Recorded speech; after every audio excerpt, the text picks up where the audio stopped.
Bonjour à tous et merci d'être présent. Moi, j'ai proposé de présenter un petit retour d'expérience sur l'encadrement ou le remplacement d'un stage professionnel qui n'a pas été possible de mener en raison du confinement. Je vous présente ça de manière assez humble et ce qui m'intéressera à l'issue de cette présentation, bien sûr, ce sera vos réactions, vos questions, euh, parce qu'on a beaucoup à échanger, à apprendre là-dedans et peut-être on aura des compétences à remobiliser peut-être rapidement pour mener nos formations et même d'autres stages à distance. Pierre, n'hésite pas à mettre ta caméra si tu peux, peut-être, ce serait peut-être plus. Je sais que c'est comme tu Euh, veux, hein, sauf si tu ouais, préférais le faire sans. je la remettrai peut-être au moment des échanges parce que D'accord. je suis un peu Ah, au niveau de la connexion aussi, ça marche, pas de souci, pas de problème. Super, je te laisse, quoi. Désolé. ouais. Peut-être je vais commencer avec un petit mot de contexte. Je dépends de l'université de Clermont-Ferrand, l'UCA, 37 000 étudiants, euh, essentiellement centré à Clermont-Ferrand, mais pour ma part, je fais partie de l'IUT d'Allier, donc basé à Montluçon. Petit IUT, on voit qu'en termes d'effectifs, on a un millier d'étudiants seulement. Et en plus, on a des sites délocalisés à Moulins, à Vichy. C'est un petit IUT des Champs. On est assez loin de notre université de rattachement. Donc, ça nous apporte à la fois de l'autonomie, mais également, on est un peu plus loin des ressources. Voilà le campus. Et puis, dans cette IUT, il y a donc l'Institut universitaire de technologie. Ce sont des formations pluridisciplinaires. Moi, je fais partie du département génie thermique énergie qui héberge également deux licences professionnelles. Par contre, heureusement, au sein de l'université, on dispose d'un accompagnement pédagogique qui a eu beaucoup de travail dès le mois de mars là, et qui s'est fortement développé. Donc, on dispose tout d'abord d'un pôle ingénierie pédagogique et production audiovisuelle, le pôle IPA, qui est là pour accompagner la transition pédagogique des enseignants, les accompagner. Donc, ils proposent des ressources, des fiches pédagogiques, des capsules vidéo, enfin l'accompagnement aussi à la prise en main de la plateforme Moodle, beaucoup de ressources, des conférences également. Voilà. Pôle IPA assez dynamique. Et on a également une autre structure, le Learning Auvergne, qui est là pour lancer des projets de transformation pédagogique. Donc là, ça fonctionne plutôt sur appel à projet. C'est dans le cadre d'un programme e-site. Et donc, sur ces appels à projets, ils ont retenu déjà une cinquantaine de projets et engagé un peu plus d'1 million d'euros. Donc, on a des financements exceptionnels pour assurer cette transformation pédagogique de manière un peu plus ambitieuse. Et enfin, on a la chance sur l'IUT de Montluçon, sur le campus, d'avoir une ingénieure pédagogique de proximité. Ça, c'est très important et moi, pour m'y être engagé là-dedans, sans accompagnement pédagogique, c'est difficile d'assurer la transformation de nos enseignements. Et d'autant plus pour nous qui sommes distants de l'université, cet accompagnement de proximité avec Karine Robles, c'est très important. Elle nous soutient beaucoup dans la transformation de nos enseignements. Voilà, parce qu'elle répond, elle est en proximité, on peut aller la solliciter rapidement. Voilà. Et on a même du présentiel, c'est quand même important le présentiel. Pour ma part, moi je suis agrégé de génie civil et enseignant dans le département génie thermique énergie. Donc c'est c'est un département dédié à la thermique et à l'énergétique sous toutes ses formes, mais avec un gros volet orienté sur l'énergétique dans le domaine du bâtiment. Donc il y a des connexions avec, on évoque par exemple la construction bois également, la thermique et énergétique du bâtiment en construction bois ou également l'énergétique fluide, mais également énergétique et électricité. On en a parlé par exemple tout à l'heure d'éclairage, ça fait partie de nos enseignements. Donc, j'ai des enseignements orientés professionnels, donc dans le domaine de l'énergétique du bâtiment, mécanique des fluides, performance énergétique des bâtiments. Donc, c'est vraiment c'est une thématique très professionnelle. Et au-delà, j'ai assuré pendant plus d'une dizaine d'années le pilotage d'une licence professionnelle énergie et génie climatique dans ce domaine. De fait de ces enseignements et de l'animation de la licence professionnelle, mon rôle dans le département, c'est d'assurer l'interface avec le monde professionnel. Donc, je connais les entreprises et elles me connaissent. Je les contacte régulièrement, je les sollicite pour disposer de projets professionnels qu'on va exploiter de manière pédagogique. En tant que responsable de formation, j'ai eu à recruter des vacataires. Les professionnels, par exemple, vont me contacter pour diffuser les offres d'emploi ou les offres d'alternance. Et c'est important ces compétences avec le monde professionnel parce que ça m'a permis d'assurer derrière l'animation du stage distant, on va dire. Et j'ai un peu développé donc ces compétences professionnelles avec un rôle de chargé de mission auprès du directeur de l'IUT, où je conseille la direction de l'IUT pour tout ce qui est projet de rénovation immobilière dans les domaines de l'énergétique du bâtiment. Donc, on fait passer les entretiens pour recruter des architectes, des bureaux d'études, suivi de projets immobiliers, etc. Et en complément, j'assure des formations continues auprès de professionnels avec un public d'architectes. Donc ça, c'est une grande richesse et ça a beaucoup nourri les enseignements avec mes étudiants. Et il y a des passerelles qui se créent entre de la formation pour adultes en petits groupes et puis de la formation pour étudiants. Ça a changé ma vision de l'enseignement. En termes de développement pédagogique, c'est relativement récent finalement. Et cette transformation pédagogique, donc la prise en main à la fois des outils numériques, Moodle, les capsules vidéo, etc., c'est relativement récent. J'ai également développé des activités, pas numériques, mais de l'animation de mes enseignements grâce à l'arrivée de Karine Robles, donc notre ingénieure pédagogique, qui est arrivée donc, en 2017. Et puis donc il y a une émulation qui s'est mise en place et j'ai proposé, donc là j'ai basculé un peu dans ce développement pédagogique avec un appel à projet qui a été retenu donc pour un enseignement sur les ponts thermiques, donc c'est encore très professionnel pour des étudiants de niveau licence, et sous forme d'enseignement hybride, et puis qui a vocation à se développer en SPOC auprès des professionnels du bâtiment, type bureau d'études ou entreprise. Cette activité est présente sur la plateforme Carte au Talent, cette initiative ou cette méthode, je ne sais plus la thématique.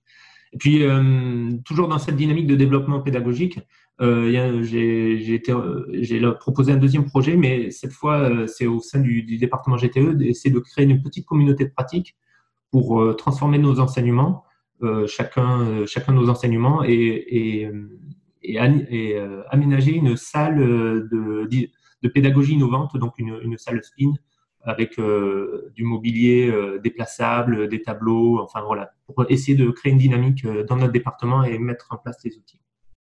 Donc tout ça, c'est grâce vraiment à l'accompagnement pédagogique mis en place par l'université. Pour en revenir au sujet, en fait, la problématique pendant le confinement, c'était d'assurer la continuité pédagogique et surtout d'assurer le stage. Alors, ce stage, je vais vous montrer le déploiement temporel. Ce stage, en fait, il devait débuter mi-mars jusqu'à fin juin, donc 10 à 11 semaines de stage. Mais le problème, c'est que pour la plupart des étudiants, ce stage n'était pas possible parce qu'il devait commencer pendant le confinement. Pour un certain nombre d'entre eux, donc je vous présente, on avait une trentaine d'étudiants, ce qui est un effectif un peu plus faible que d'habitude, mais parmi eux, pratiquement la moitié n'avait pas de stage. Et donc, on nous a demandé on nous a indiqué on nous a encouragé à proposer une activité pédagogique de remplacement, parce que plusieurs départements et spécialités à l'IUT ont réalisé. Donc, en remplacement de ce stage, parce que s'il n'y avait pas d'activité pédagogique, c'est l'ensemble du stage qui était neutralisé, y compris pour les étudiants qui eux-mêmes avaient trouvé un stage. Et cet UE stage, donc, comme je vous l'indique, il représente 12 crédits ECTS, c'est 1/5 des crédits de l'année. Donc, c'est un poids conséquent. Et d'autant plus que cette UE, il permet aux étudiants de valoriser leurs résultats. Les notes, ça se traduit en notes à la fin, mais ces notes sont relativement bonnes. Ça se passe en général très bien, l'insertion professionnelle. Et ça permet de compenser le semestre précédent et donc de valoriser le DUT. Donc, si on n'avait pas pu assurer ce stage ou une activité de remplacement, ça aurait eu également un impact sur beaucoup d'étudiants, sur la réussite au diplôme. Donc, ce qu'on a proposé, ce qu'on a organisé en réunion pédagogique, c'est déployer une activité à distance de type bureau d'études, une activité professionnelle. Et donc, j'ai proposé de réaliser, d'animer ce bureau d'études, puisque j'avais les compétences et puis j'avais des ressources sous la main pour réaliser cela. En termes d'étalement temporel, voilà un petit peu comment ça s'est passé. Et là, on voit apparaître un petit peu la complexité du suivi. Donc, sur les 31 étudiants, j'en avais donc 14 que j'ai suivis sur les 11 semaines, puisqu'ils n'avaient pas du tout de stage. Et puis, un certain nombre d'entre eux ont commencé l'activité pédagogique avec moi. Et puis, au bout d'un certain temps, ont basculé dans leur entreprise, mais avec des rythmes différenciés. Pour certains, pour 7 étudiants, par exemple, dès le confinement, ils ont pu rejoindre leur entreprise. Pour d'autres, un peu plus tard, ainsi de suite. Et au total, pratiquement tous les étudiants ont suivi cette activité pédagogique, sauf un qui, dès le confinement, a pu commencer son activité en entreprise, mais bien sûr en télétravail. Ça veut dire que le télétravail dans les entreprises, c'était assez difficile à mettre en place. Surtout, bien sûr, pour l'accueil d'un nouvel étudiant. Le dispositif pédagogique que j'ai proposé, c'est ce module professionnel dédié à la conception des bâtiments passifs et à faible consommation d'énergie. Donc, c'est vraiment dans la thématique du département. Et bien sûr, en distanciel, asynchrone. Donc, ça, c'est un choix que j'ai réalisé au début. J'ai fait un suivi asynchrone pour laisser aux étudiants la liberté de s'organiser dans leur activité, mais néanmoins avec un suivi hebdomadaire des activités pour ne pas perdre les étudiants. Pour les ressources, j'ai mobilisé un MOOC, donc ça c'était vraiment intéressant, je vais en dire un mot dans la diapo suivante. Un MOOC bâtiment durable dédié au bâtiment. J'ai mobilisé également un outil professionnel qui est un logiciel de calcul thermique sur les bâtiments qui est développé par la Maison Passive France, donc vraiment très professionnel. Il existe des formations pour les bureaux d'études et architectes sur cet outil. Et on a une convention avec cette structure pour déployer cet outil auprès des étudiants. Et surtout que cet outil est relativement léger, donc c'était ça aussi l'avantage de l'utiliser, c'est que tous les étudiants pouvaient l'utiliser, ils n'avaient pas de blocage au niveau informatique.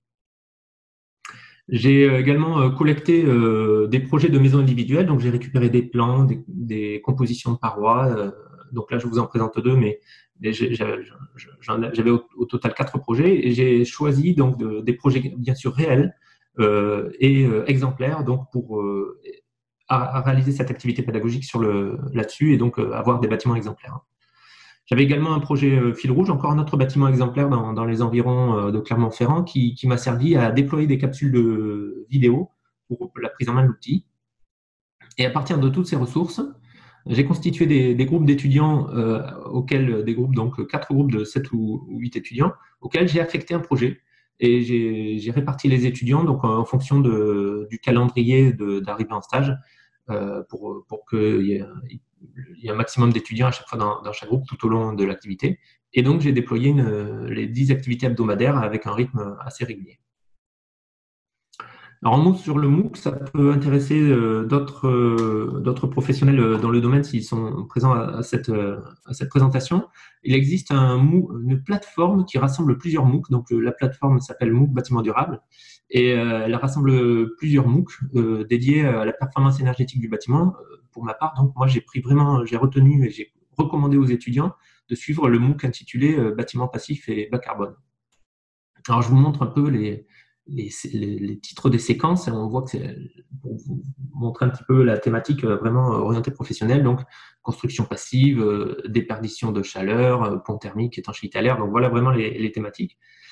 L'intérêt de ce MOOC pour les étudiants, c'est que c'est animé par des professionnels. Donc, on retrouve des architectes, ou des bureaux d'études ou des constructeurs de bâtiments qui témoignent des notions à maîtriser pour réussir ce type de bâtiment. C'est réalisé, bien sûr, comme tous les MOOC, sous forme de capsules vidéo, avec des quiz hebdomadaires de compréhension et d'acquisition des compétences. Et donc, j'ai demandé aux étudiants de suivre ce MOOC et de valider chaque semaine les QCM à leur rythme. Donc, c'était très satisfaisant. Les étudiants ont beaucoup apprécié. J'ai eu des retours assez positifs sur le suivi du MOOC et la dynamique. Et donc, ça correspondait exactement à la thématique que je voulais déployer, l'activité que je leur ai proposée. Et surtout, en termes de timing, ça correspondait également. Donc, ça a été ouvert un tout petit peu avant l'activité pédagogique proposée. Et ça s'est déployé pendant la période de stage, entre guillemets. D'un point de vue pratico-pratique, donc j'ai déployé tout ça dans l'espace de cours. J'essaie d'organiser les espaces de cours sous forme d'onglets pour structurer l'information, avec de manière assez classique un onglet accueil avec les objectifs du module, rappeler donc l'organisation des enseignements, bien sûr préciser les modalités d'évaluation et les échéances. Et chaque étudiant devait compléter ses activités, donc de manière individuelle. Un mot sur les modalités d'évaluation. Donc, pour les étudiants qui avaient effectué un stage, les modalités du stage sont les suivantes. Donc, on leur demande de réaliser un rapport d'activité, une soutenance individuelle, et puis il y a une évaluation du travail personnel en entreprise qui est basée sur les compétences. Donc, voilà quelques critères, mobiliser des connaissances, analyser une situation complexe, réaliser une mission, et le comportement au milieu professionnel. Donc moi, je me suis retrouvé avec une petite difficulté. C'était l'évaluation de cette activité pédagogique qui, pour certains, donc pour certains étudiants, j'avais à évaluer la totalité de l'activité pédagogique. Et pour d'autres étudiants, je les ai eus 5, 6 ou 7 semaines en activité pédagogique. Et puis, le reste du temps, ils se sont retrouvés, donc ils ont rejoint leur entreprise et ils ont été évalués avec ces compétences. Donc là, les modalités d'évaluation que j'ai proposées, c'est, puisque j'avais, moi, pour ma part, en prenant la casquette de professionnel, à évaluer leur travail personnel. Donc, je leur ai indiqué des critères dès le début, c'est-à-dire que pour évaluer, je ne sais pas, pour l'intégration dans une équipe, c'était pas possible. L'assiduité, la ponctualité, c'était éventuellement faisable, mais l'analyse, etc., il y avait certains critères difficiles à évaluer. Donc, les critères que je leur ai proposés, c'est tout d'abord le respect des échéances, et pour ça, les outils de suivi d'achèvement étaient très importants. Bien sûr, la qualité du travail effectué dans le rendu de leur étude thermique. Et également, je leur ai demandé de restituer le MOOC, de montrer qu'ils avaient terminé le MOOC qu'ils avaient suivi, peu importe en quelque sorte le score du MOOC, mais au moins qu'ils montrent qu'ils avaient respecté donc les consignes et suivi ce MOOC. Alors, en termes d'interaction et suivi avec les étudiants, donc bien sûr, ce que j'ai privilégié, c'est bien sûr les forums sous Moodle avec des annonces pour la mise en ligne des activités. Donc, de manière hebdomadaire, je leur donnais les consignes, je leur précisais les ressources avec leur emplacement. Et je leur indiquais, je précisais les échéances à chaque fois pour qu'ils puissent donc retrouver très facilement ces informations. Il y avait également un forum général où les étudiants pouvaient partager leurs questions sur comment télécharger l'outil, où trouver l'information de manière générale. Et puis, 4 forums, un par projet, où donc là, ils pouvaient poser leurs questions spécifiques sur comment interpréter le plan, donc projet par projet, pour éviter donc pour que cette information et les questions et les réponses ne s'adressent qu'aux étudiants concernés et éviter les messages indésirables. Je leur ai bien sûr proposé également des visioconférences, donc des réunions synchrones. Donc, bien sûr, au tout début, en parallèle de l'ouverture de l'espace de cours pour leur préciser, pour répondre à leurs questions, en fait, pour leur préciser les attendus, etc. Et ça vient en complément du forum. parce qu'en fait, finalement, il y a beaucoup de questions. Les étudiants se posent beaucoup de questions ou ont besoin de précision, qu'on leur rappelle les indications. Mais avec le public que l'on a, donc ce sont des étudiants qui ont une vingtaine d'années, qui sont dans ce cas-là en deuxième année, eh ben, les forums, c'est pas encore très naturel. Et donc, ils préfèrent les interpeller, enfin, le dialogue en direct. Donc, j'ai mis en place ces réunions. Mais certes, j'en ai proposé pour lesquels la présence n'était pas, enfin, leur présence n'était pas obligatoire, ils étaient là volontaires, donc de manière volontaire. Mais j'avais pas forcément toujours d'assiduité sur les deuxième, troisième visioconférences. Et néanmoins, les étudiants qui n'étaient pas présents posaient quand même des questions qui pouvaient être précisées dans le forum. Donc, au bout d'un moment, en fait, assez rapidement, le plus simple, enfin, plus simple pour les étudiants, c'est les appels téléphoniques. Donc, au bout d'un moment, en fait, mon téléphone personnel je l'ai indiqué à tous les étudiants qui le souhaitaient. Et donc, j'ai pu répondre à des questions, mais aussi rassurer des étudiants parce qu'il y avait quand même pas mal d'étudiants inquiets pour l'obtention de leur diplôme. Donc, ça, c'est moi les outils que j'ai mis en place. Mais bien sûr, il y a eu, j'ai beaucoup dialogué avec les étudiants pendant cette activité, mais également après. Et il y a eu beaucoup d'échanges entre étudiants qui n'étaient pas visibles pour moi. Donc, mais là, ils avaient utilisé leurs propres outils, donc forum Discord, échange sur Messenger, téléphone. Et donc, il y a eu des échanges comme ça entre eux. Et ils ont pu s'entraider, soit dans leur propre groupe, soit avec les étudiants avec qui ils avaient des affinités.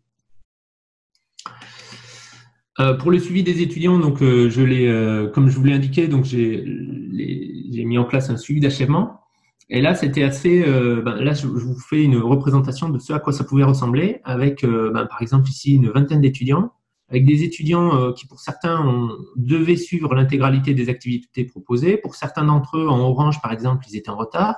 Pour d'autres, ils n'ont pas rendu ces activités. Mais j'avais également des étudiants qui n'avaient qu'à suivre, par exemple, les 6 premières activités, mais qui ont complété quand même d'autres activités en plus de leur stage. Et donc, avec les outils d'achèvement, il a fallu faire un travail de post-traitement pour savoir, pour déterminer le retard, qui suivait pas. Et donc, là, les outils d'achèvement dans Moodle se sont vite retrouvés un peu limités. On avait bien les dates de rendu, etc. Mais il a fallu faire un post-traitement assez important pour savoir qui était concerné et recroiser toutes ces informations.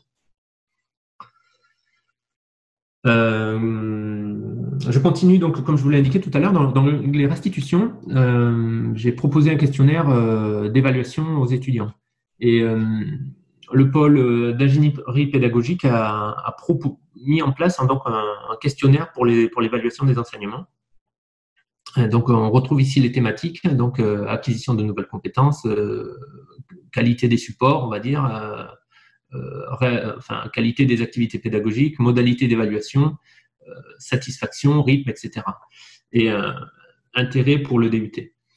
Donc, les résultats sont globalement satisfaisants, comme vous pouvez le voir, donc avec des résultats tout à fait d'accord ou pas du tout d'accord. Néanmoins, ça peut paraître globalement satisfaisant. Néanmoins, je pense que j'ai une marge d'amélioration sur cet enseignement. Je pense que il y a bien sûr, si ça devait être redéployé, il y aurait des pistes d'amélioration là-dedans pour, entre autres, faciliter la communication et bien qu'il n'y ait pas de malentendu. Ils ont également formulé des remarques complémentaires. Ils ont un champ libre et ils ont été plusieurs à indiquer ils ont plusieurs à avoir demandé le choix entre différents projets professionnels. C'était une des remarques les plus courantes. Donc, parce que je leur ai proposé donc un module que j'étais en mesure de déployer sur la thermique du bâtiment, la performance énergétique des bâtiments, mais ils auraient aimé avoir d'autres thématiques industrielles, etc. Mais le problème, c'est que moi, j'étais pas en capacité de déployer plusieurs enseignements en parallèle et j'avais pas forcément non plus les compétences et on n'était pas si nombreux. Enfin, il n'y a personne d'autre dans mon département qui a proposé un enseignement distinct. Ça c'était une des limites, mais la remarque est tout à fait pertinente. Il y a également des étudiants qui ont eu des difficultés avec la recherche de ressources ressources et le traitement des ressources. Alors, je leur remettais des ressources sur Internet, des plans, etc. Mais ils avaient un travail d'interprétation de ces ressources et pour un certain nombre d'entre eux, c'était ce travail d'analyse des documents était trop compliqué, donc ils me l'ont signalé. Et enfin, j'ai eu une remarque, j'ai eu quelques remarques et surtout un dialogue avec une étudiante à la fin. C'était fournir un cadre méthodologique plus précis. Donc, ce que m'a indiqué l'étudiante, c'est que en fait, elle s'est fait un planning hebdomadaire, donc jour par jour, avec une répartition de l'activité. Et c'est ça qui l'a beaucoup aidé à mener cette activité et qui a fait défaut à pas mal d'étudiants. C'est-à-dire que même avec une échéance hebdomadaire ou un rendu hebdomadaire, mais en leur laissant la liberté dans la semaine de s'organiser, eh ben, ils étaient un peu trop laissés sans guide. Donc, ils auraient eu besoin d'un cadre méthodologique un peu plus précis. Alors, en termes de compétences développées, tout d'abord par les étudiants, des compétences vraiment professionnelles. Donc, j'ai retenu quelques thématiques, quelques compétences identifiées. Donc, réaliser des études thermiques, prescrire des solutions constructives ou optimiser des détails techniques. Donc, vraiment des compétences orientées métier. Mais également des compétences transversales, donc comme apprendre à apprendre à travers le MOOC, par exemple, communiquer à distance via les forums essentiellement. Et ces compétences ont été acquises plus ou moins selon les étudiants. Et puis, organiser son activité et son travail au cours de la semaine. Donc là aussi, ils ont dû acquérir ces compétences. Bon, alors, bien sûr, j'ai pas, moi, là où j'aurai une marge de progression, c'est réaliser des évaluations par compétences. C'est une piste d'amélioration pour l'avenir. Moi-même, j'ai acquis des compétences et je me suis inspiré et j'ai eu besoin de ressources pédagogiques et d'inspiration. Je voudrais citer en particulier les ressources du pôle d'ingénierie pédagogique avec donc les fiches pédagogiques, les outils. Je me suis beaucoup servi des outils pour la réalisation de capsules vidéo. Et puis, j'avais participé, j'ai suivi 2 séminaires de carte au talent qui m'ont beaucoup aidé, qui ont lieu juste avant le déploiement de cette activité. Donc, c'est assurer le suivi des étudiants sur Moodle, donc que Julien avait présenté. Donc ça m'était très utile. J'ai appris des choses, j'ai vu comment mieux suivre les étudiants à distance et surtout ces outils, les outils présentés ou ces techniques nous étaient pas présentés par le Polypa qui pour le moment déploie des fiches pédagogiques de premier niveau sur Moodle. J'avais également bien apprécié et tiré des enseignements de la présentation sur l'évaluation à distance de Jean-Loup Castaigne, parce qu'on a tous été confrontés aux difficultés de ces évaluations à distance. Les difficultés, donc pour conclure un petit peu, les difficultés rencontrées, d'abord c'était le temps nécessaire. Ça, je me suis engagé dans cette activité, mais j'ai vraiment sous-estimé le temps nécessaire, essentiellement pour la création des ressources, donc la création des capsules vidéo. J'avais jamais réalisé, enfin j'avais déjà réalisé quelques capsules vidéo, mais pas autant et pas aussi fournies. Donc j'en ai réalisé 13 et le temps de préparation des supports, d'enregistrement, de post-traitement, de montage, de chapitrage, c'était vraiment très long. Et là où ce qui était vraiment long également, c'est l'animation des forums, les réponses aux questions. Et pour garder le contact avec les étudiants, je me suis astreint à répondre vraiment rapidement. Donc j'avais un délai de réponse en général de quelques heures. Enfin, ça n'a jamais dépassé 12 heures pour répondre aux étudiants et leur permettre de dépasser leurs difficultés et répondre et qu'ils puissent rendre leur activité dans les temps. Sachant qu'en fait, ça nécessitait du temps, mais j'avais pas que cette activité, j'avais d'autres enseignements en parallèle et qui sont passés à distance. J'avais un module d'enseignement en mécanique des fluides en première année. Donc là également, donc il n'y avait pas de capsule vidéo, etc. Mais il y avait quand même un suivi à réaliser de manière hebdomadaire. Et puis l'organisation de la licence professionnelle avec des étudiants également confinés. Il a fallu organiser donc les informer, les rassurer, leur préciser les nouvelles modalités, l'organisation des stages, des soutenances, etc. Donc c'est venu en plus. Donc c'était assez compliqué de mener de front toutes ces activités.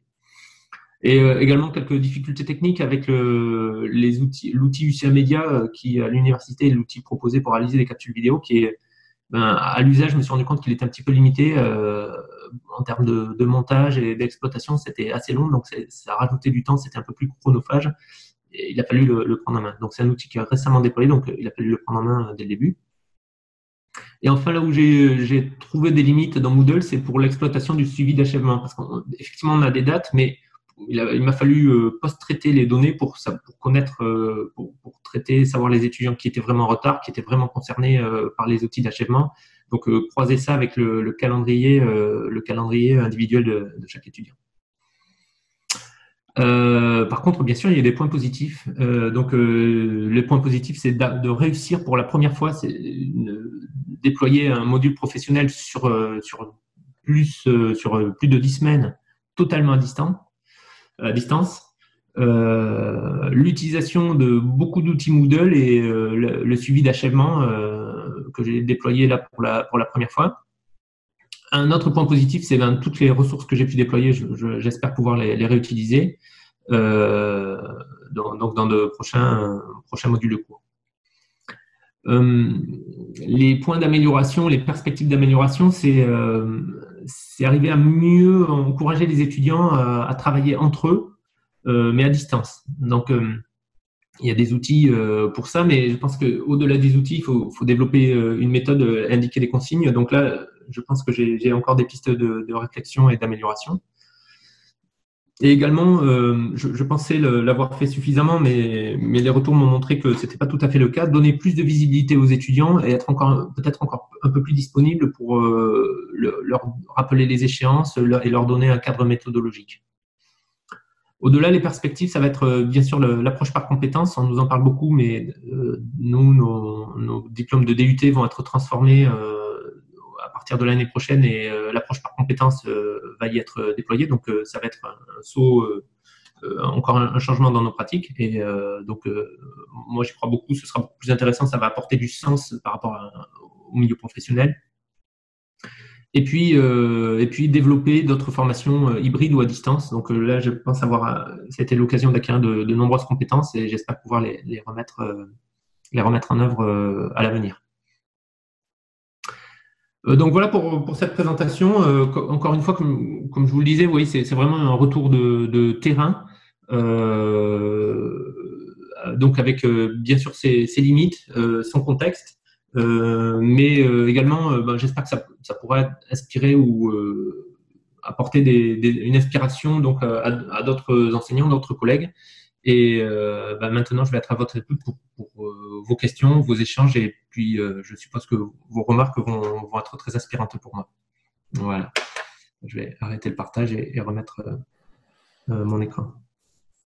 Merci beaucoup, Pierre. C'était vraiment super intéressant. Je pensais en t'écoutant, je me disais que tu étais le professeur rêvé pour un ingénieur pédagogique, dans le sens où tu mets en application voilà, toutes les choses qu'on essaie de développer en tant qu'ingénieur pédagogique dans les écoles.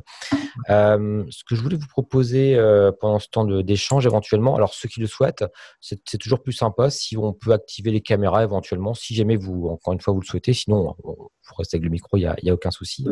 Donc, on va avoir un petit temps d'échange ensemble là-dessus.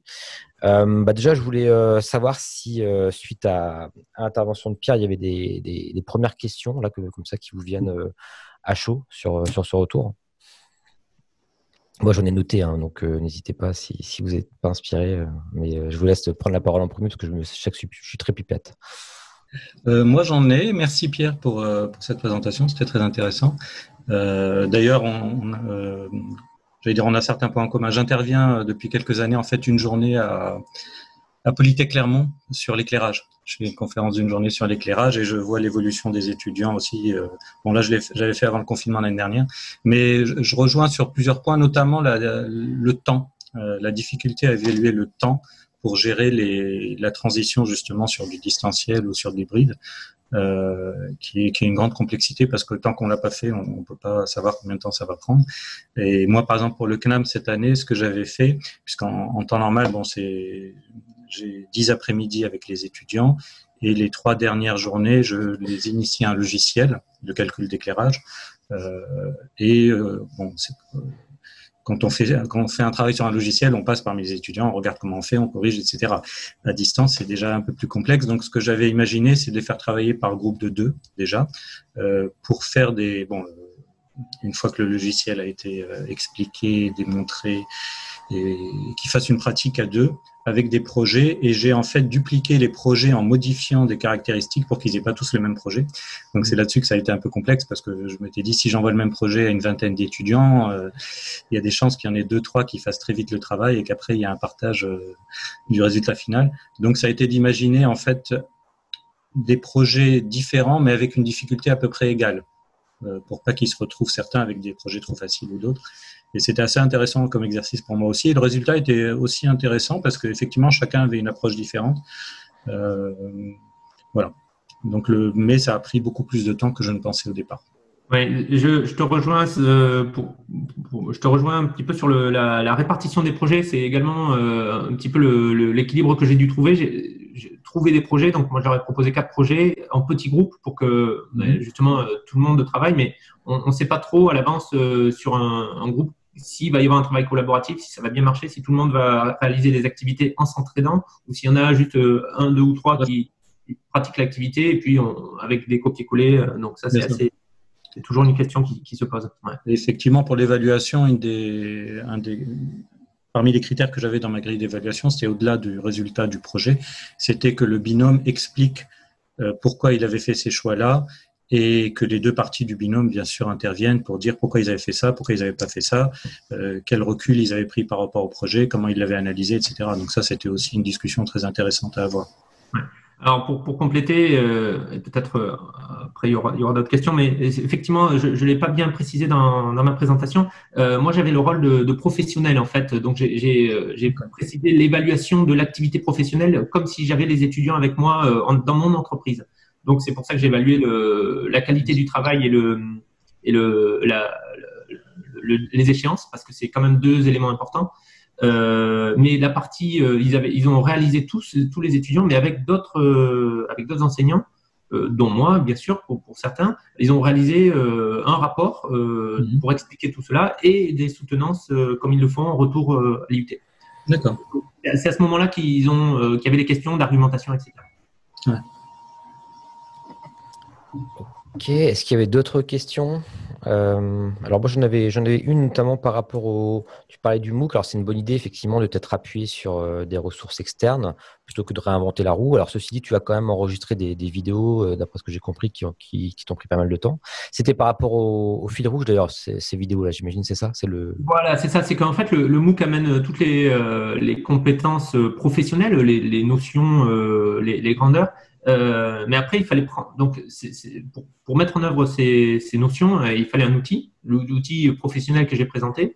Et pour prendre en main l'outil, c'est quelque chose comme le précisait Riyad. D'habitude, je le fais en présentiel, je passe parmi les étudiants, je leur explique, etc. D'accord. Là, c'est pour la prise en main de cet outil sur un cas concret similaire à celui qu'ils avaient, donc sur mon projet fil rouge, que j'ai réalisé les capsules vidéo. D'accord, donc c'était des tutoriels en fait, des tutoriels sur un logiciel. D'accord, ok, ça marche. Il n'y avait pas forcément d'accès à ces ressources-là sur YouTube, il n'y avait pas forcément de vidéos telles que tu le souhaitais. Ok, d'accord. C'est un logiciel qui est assez niche finalement, quoi. Oui, tout à fait. D'accord. Et je voulais savoir par rapport au MOOC, alors quand tu disais que le MOOC commençait pile poil finalement au moment où tu le souhaitais, enfin un petit peu avant, ça veut dire qu'il était animé ce MOOC en interne entre guillemets. Il y avait une équipe d'animation dans le MOOC, ou est-ce que c'était un MOOC qui a été ouvert désarchivé, on va dire? Parce qu'il y a eu toute une opération de désarchivage des MOOC et d'accès libre, je dirais, à la ressource sans forcément qu'il y ait d'animation dans les MOOC, ce qui a été une super initiative. Et là, je voulais savoir si dans ton cas, c'était un MOOC animé, parce qu'il y avait quand même des MOOC qui restaient animés, comme les MOOC classiques, ou bien si c'était un MOOC simplement en consultation. En fait, d'abord, il faut dire que moi, je les ai suivis déjà. Ces MOOC, je les connaissais. Je l'avais déjà suivi. Il a été redéployé. Il a été déployé déjà plusieurs années par le passé. J'y avais participé. Et au moment du confinement, j'ai même pris contact avec les animateurs du MOOC pour leur demander de le réouvrir. Donc, je suppose que j'ai pas le seul et l'idée leur est venue par même. Ils l'ont redéployé. Donc, d'abord, je connaissais vraiment bien le contenu du MOOC pour l'avoir fait par le passé. Et ce MOOC, il a été animé, il a été réanimé. Voilà. Alors, par contre, là où j'étais assez surpris, c'est que finalement, les étudiants l'ont suivi, mais j'ai l'impression que finalement, il y a eu un mouvement de réouverture des MOOC, mais finalement, ça a été assez peu utilisé. Moi, j'ai diffusé l'information auprès des autres diplômes au niveau national en leur indiquant bah là, on a vraiment une plateforme dédiée, enfin une plateforme professionnelle, mais qui correspond vraiment à nos enseignements. C'est un moyen de pallier le confinement et de proposer des activités à nos étudiants. Mais j'aimerais bien avoir un retour là-dessus si ces MOOC ont réouvert et des archivants ont été vraiment beaucoup suivis. C'est une bonne remarque. Spécifiquement ta question, il a été réanimé celui-là. Il y avait une animation. D'accord. Intéressant. Et du coup, l'attestation, ils devaient te montrer leur attestation d'achèvement du MOOC, c'est ça, pour prouver qu'ils avaient été au bout. D'accord. C'est comme ça qu'ils prouvaient la chose, quoi. Donc, dans l'attestation d'achèvement, on voit l'activité hebdomadaire, si ça a été complété ou pas, et donc on voit leur progression. Donc, je prenais pas forcément en compte, enfin, j'ai un peu bonifié la réussite à l'attestation, mais ce qui m'importait, c'était surtout qu'ils fassent le suivi hebdomadaire. Et pour certains d'entre eux, d'ailleurs, c'est une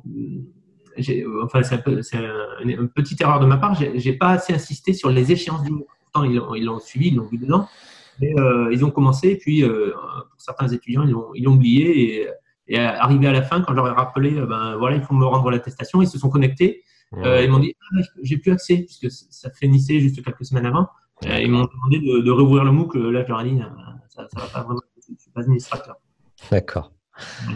Est-ce qu'il y avait d'autres questions parmi vous? Alors moi, François. Ouais. On t'entend, hein, François. Donc moi, je voudrais d'abord vous remercier pour ce partage d'informations.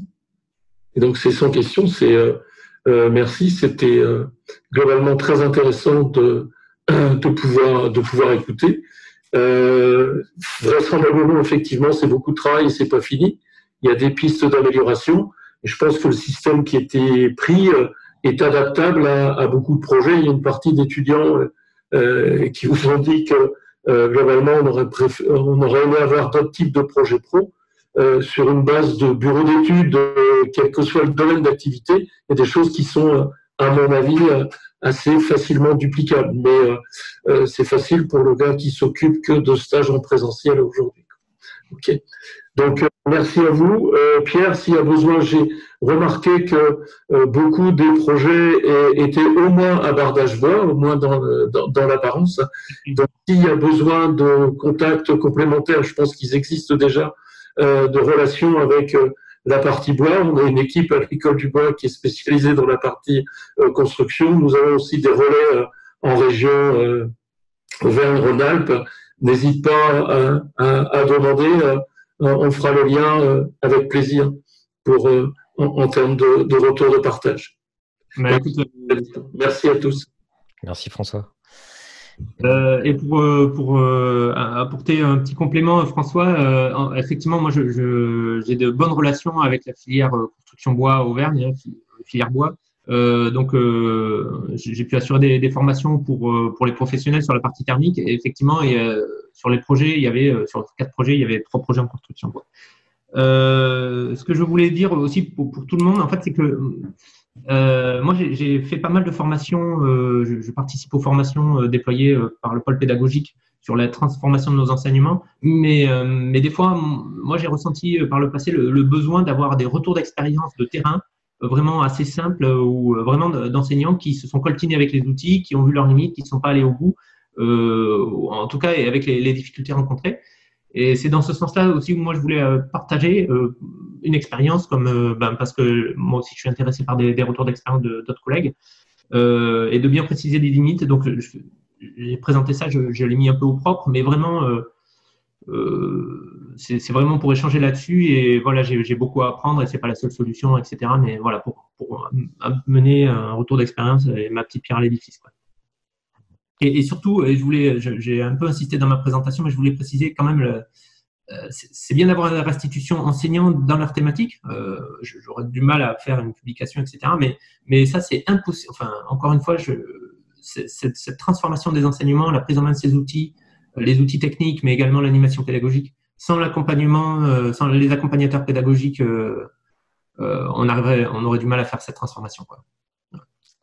C'est bien, tu mets en avant les métiers de conseiller d'ingénieur pédagogique. C'est vrai qu'effectivement, surtout dans ce contexte actuel, on est beaucoup sollicité. Et effectivement, on voit la plus-value et c'est ce qui est d'ailleurs très gratifiant hein, dans ce genre de métier-là, quand on peut comme ça apporter une aide et puis on voit surtout que c'est appliqué sur le terrain, bah c'est génial, quoi.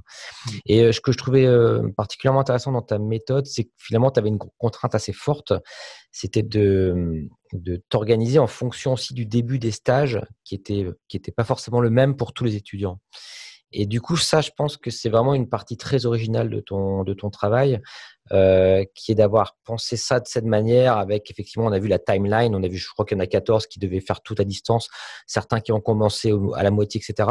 Et tenir compte de ces contraintes-là au niveau organisationnel, d'essayer de faire un tout assez cohérent, bah, c'est pas forcément évident et je trouve que c'est vraiment une grosse plus-value par rapport à la méthode que tu présentes. Oui, heureusement, enfin, ça s'est assez bien passé. Il a fallu quand même faire un effort de suivi parce que, comme on l'a vu, j'avais des étudiants qui devaient réaliser, qui étaient concernés par les activités qui les rendaient pas, mais également j'avais parmi ceux-là des étudiants qui normalement étaient plus censés être concernés par cette activité qui les faisaient quand même. Donc, en termes de suivi, il fallait quand même être assez vigilant. Et heureusement, dans ce cas-là, j'ai pas eu des étudiants qui rentraient, qui sortaient en cours de module sur tout le temps. Et ce que je dois préciser aussi, c'est que j'ai dû mettre ça en place assez vite parce que la réunion d'organisation de la décision de mettre en place cette activité, elle a lieu 15 jours avant l'ouverture. Donc, ça a été tendu pour la production des ressources au fil de l'eau. C'était vraiment en contrainte, quoi. Ouais. Mais bon, je suis content de l'avoir fait, c'est une satisfaction, même si, enfin voilà, il y aura des améliorations à mener. Enfin, en tout cas, c'est sur un chemin de progression, quoi. D'ailleurs, est-ce que justement, pour peut-être interroger les personnes présentes, est-ce que vous avez vous-même des conseils que vous pourriez éventuellement donner à Pierre par rapport à un petit peu à ces problématiques qui sont posées, des choses qui, voilà, vous dites, bah tiens, ça, ce serait peut-être bien de mettre ça en place pour régler tel ou tel souci qui a été souligné, par exemple? Je sais pas, je balance un petit peu ça au hasard. Et je suis preneur de conseils ou de remarques et de critiques vraiment pour progresser. Puisque moi, j'en avais une, si bon. Ah, bah, Céline va intervenir. Oui, je voulais juste saluer ta présentation, Pierre, c'était très intéressant. Et juste par rapport à la suite de ce qui va se passer dans ton établissement avec la démarche par compétences, étant donné le dispositif que tu nous as présenté, il est sur de bons rails dans le sens où tu utilises une situation qui est réelle, authentique et complexe. Et donc, à partir de là, il va falloir voir à quoi ressemble le référentiel compétences dans lequel il y a toute une liste de compétences visées pour les futurs diplômés. Mais je suis persuadée qu'il y aura quelques compétences qui conviendront effectivement à ce que les élèves ont déjà développé cette année. Donc, en fait, tout est en place pour que ça fonctionne. Ils développent déjà des compétences, il suffit juste de mettre un nom dessus et c'est bon pour ce dispositif-là. De formaliser, quoi. C'est ça. Alors, j'ai présenté cette activité, mais dans mes autres enseignements, j'essaie d'amener un cadre professionnel pour. Enfin, je l'ai pas dit, mais aussi, j'accompagne les étudiants vers le milieu professionnel. Je leur fais des restitutions. On organise par exemple des rencontres avec des anciens étudiants pour leur indiquer les compétences qu'ils peuvent mettre en œuvre et dans quel métier. Et comme je te le disais, je récupère des projets pour contextualiser mes enseignements. Mais c'est dans l'approche par compétences, ce qu'on attend, enfin moi ce que je vais attendre, c'est vraiment le référentiel, parce que j'ai présenté quelques compétences, mais que j'ai sorti d'un référentiel professionnel. Et vraiment, c'est là où on est un petit peu dans le flou, mettre la liste des compétences en face de nos enseignements, et puis l'évaluation, les critères d'évaluation acquis, non acquis en cours d'acquisition. Bon, ça. J'allais y venir également, effectivement, là, ce qui va rester une fois que tu auras choisi les compétences qui correspondent à ce que font les élèves et ce qu'ils développent réellement, il y aura la façon de les évaluer qui va correspondre aux compétences choisies. Donc là, il y aura sûrement des aménagements à faire. Mais le plus gros du travail, il est fait, c'est la situation complexe. Et là, il l'avait. Ouais. Et pour moi, je lisais assez facilement, je peux les récupérer assez facilement, mais effectivement, c'est la transformation. Et là, on va avoir tous collectivement un gros travail parmi les enseignants, mais également avec les cellules d'accompagnement pédagogique. Il y a peut-être aussi l'aspect soft skills, entre guillemets, qui est peut-être plus difficile à formaliser, le développement des compétences transverses, on va dire, où là, peut-être que pour ce projet-là, même si c'est très professionnel, du coup, l'aspect soft skills, effectivement, il y a peut-être des subtilités à mettre en place. Ouais. Et là également, j'en ai cité quelques-unes, mais effectivement, j'ai pas trouvé de référentiel. Alors, je pense qu'ils existent, mais pour le moment, je les ai pas trouvés. Voilà, je sais pas trop comment c'est organisé. Mais certainement que, le pôle innovation pédagogique chez nous doit avoir ça sous la main. Mais effectivement, et c'est quand même un peu nouveau pour les enseignants pour se caler avec ces nouvelles approches. Et les compétences transverses vont dépendre de chaque établissement. Je peux peut-être trouver et mettre dans le chat le référentiel de Onège, qui a fait un gros travail dessus récemment, mais il n'empêche que de toute façon, chaque établissement a ses compétences transverses. Et pour pouvoir prétendre à développer des compétences transverses dans son enseignement, il faut mettre en place un accompagnement des élèves et pas juste évaluer qu'ils ont développé le travail en équipe, en les mettant en équipe, mais sans mettre en place tout le dispositif et l'accompagnement qui permet d'être meilleur en équipe. Et ça, la difficulté des soft skills, c'est qu'on a envie de les mettre en disant, on leur demande de rédiger un document, donc ils ont développé la communication. Mais si on ne les a pas accompagnés à faire un meilleur document, un meilleur rapport, ça ne marche pas. On ne peut pas prétendre à avoir aidé, contribué à ce développement-là. Oui, et pour suivre ta remarque, moi, ce que je constate, c'est quand on fait ces expérimentations pédagogiques ou ces transformations pédagogiques, alors ça peut être, c'est pas forcément distant, mais même dans l'animation, des travaux en groupe, etc. Il faut vraiment l'expliciter, et même indiquer aux étudiants qu'il va y avoir un changement de méthode ou une évaluation par compétence, ou que ces éléments de compétences transverses vont également être pris en compte. Il faut vraiment l'expliciter. Nous, les enseignants, on l'a conçu, on l'a intégré, mais on le verbalise pas forcément.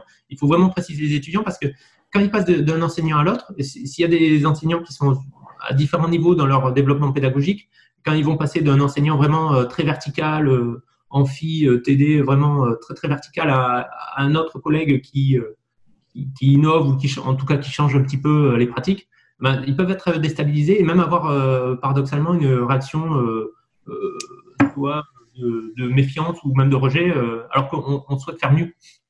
Ouais. Effectivement. Merci en tout cas, Pierre, pour tout. Et je souligne encore une fois la qualité de la présentation. Et parce que tu as vraiment en plus pris la peine d'évaluer aussi, et ça c'est vraiment appréciable, comment les étudiants ont perçu, etc. Enfin, c'était vraiment super complet. Je pense que ça va vraiment inspirer les collègues.